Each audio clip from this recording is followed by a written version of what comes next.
But here you are, Sil. The times make the man, honey, not the other way around.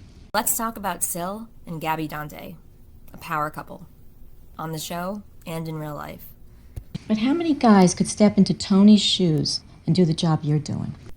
As a matter of fact, Stevie Van Zandt was almost cast as Tony Soprano. He was recruited by David Chase for the show, and even though he wasn't cast as Tony Soprano, David Chase still wanted Stevie to be on the show and essentially created the character Silvio Dante for that reason. And the Dante! $100 for a goal! Now, what about Maureen? She decided to audition for the role of Gabby Dante after being approached by casting director Georgianne Walken. Did you read for David? Did you have to, was he there or? I did. Yeah, they narrowed it down to 4 people, 4 actresses. And we all had to go in and do it in front of David and the writers and, you know, the whole production crew. And it was very, very daunting for me. But it was an experience I'll never forget, yeah. I'm so scared. Hey, listen.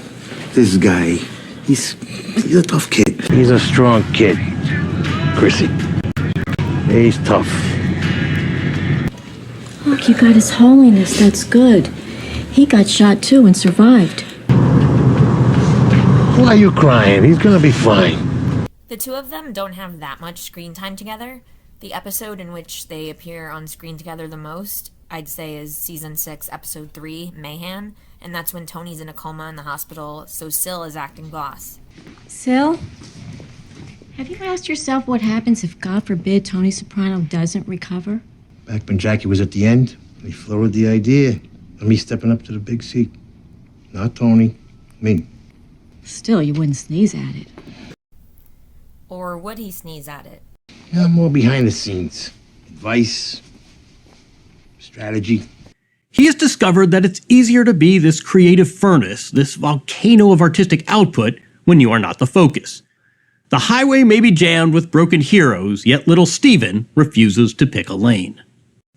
Highway was jammed with broken heroes on a last chance power drive. It may come as no surprise that we actually hear him in some of the music on The Sopranos, including at the end of season 1 and season 3. I love the song. Stevie and Maureen married in New York City on December 31st, 1982. Bruce Springsteen was the best man at their wedding. Now let's take more of a look at Gabby and Sil in action. Face it, he pissed his pants. Here's where the conversation gets difficult. All due respect. You were ready to hand him your cousin a week ago. What? Huh?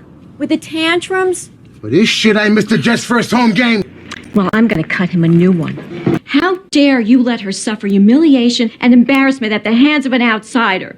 Unfortunately, because of her husband's high profile in the waste industry, Carmela's the one who bears the brunt of these insults, but there were many of us who were equally offended. Silvio Manfred Dante. At a funeral. Detective Philemon Francis, Essex County Sheriff's Department. You're under arrest for violation Title 2C, Chapter 37, Section 2 of the New Jersey Penal Code, promoting gambling. Yeah, go ahead.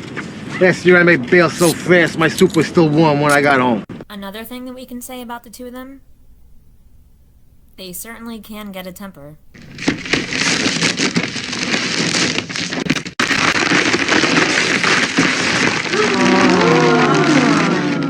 That's from me.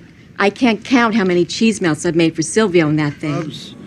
So get a broom and sweep up some of that shit over there, especially under Silvio. They must have put the horns on me. Perry King's bets. What's a bet? 800. Just trying to sweep the cheese away from Why? Why now? We got this platonic thing going. We have had for many years. She thinks that's what it is, but it's not. Sil was a friend to Tony. Tony felt that he could confide in Sil from time to time. And no amount of convincing will change her mind. So she was a friend. Yeah. And likewise with Carmela and Gabby Dante.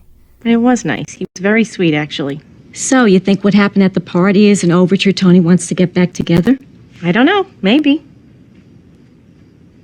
He's dropping AJ off later. It was the last thing I need. Please, he never had it so good. Well, that's him. You two should talk. Let me just pee. Gabby and Sil sure knew how to stick up for their friends. I didn't want to overload you with AJ in the hospital. I don't want to hear that. Go. Bert let me know the other night he's been playing both sides of the fence with New York. Measures were taken. Guys are getting squeezed hard to sway them towards new management. I thought you'd be a part of it. And he got an answer. With great power comes great responsibility. Can you keep it short? He's pretty beat. This better be important, Bobby. 9:30 at night. Bobby, I don't remember what it was. Roseville. Mornings are better.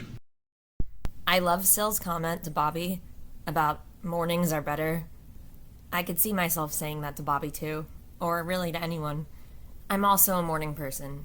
Although Sil did mention having a Gumar, and we do see him out to dinner with another woman in stage 5 with Jerry Torsiano, we don't actually ever see Sil on a one-to-one date or in bed with the Gumar. So I kind of think the whole Sil Gumar thing was meant to just be background information for us when determining that Johnny Sack and Bobby Bacalieri were the only true, fully monogamous ones. You know what I heard one time? Bobby was the only one of them who doesn't have a Gumara. They were laughing at him. Now, in terms of being okay with the lifestyle of organized crime, or fretting every day that it was only a matter of time before the other shoe dropped, or in Carmela's words, until the piano over the top of their heads falls, she was quite encouraging while he was acting boss, and wanted him to take the job for real, if Tony didn't recover from his coma. Though at the same time, we do see how stressed and overwhelmed Sil gets, to the point that he has to be taken away by an ambulance because he's having trouble breathing from his asthma flaring up, which is likely due to the stress and agita of having to manage a bunch of these guys with their seemingly never-ending questions and disputes. The guy who played Tony Soprano's right-hand man, he had more than a passing familiarity with the part. But you'd had that experience. You'd done that drill. You knew what it was like to be the... I know those dynamics. Okay, I know being the only guy who's not afraid to tell the boss the truth. Saying that the man had all that stuff, but he died, alone with nothing and nobody. When Gabby makes this comment about the movie, it makes me think of Tony. At the end, does he die alone with nothing and nobody? Well, we do know that Sil isn't alone here, which is beautiful. And here you are, Sil. The times make the man, honey, not the other way around. Thanks for watching. I hope you enjoyed this video. What'd you think? Let me know.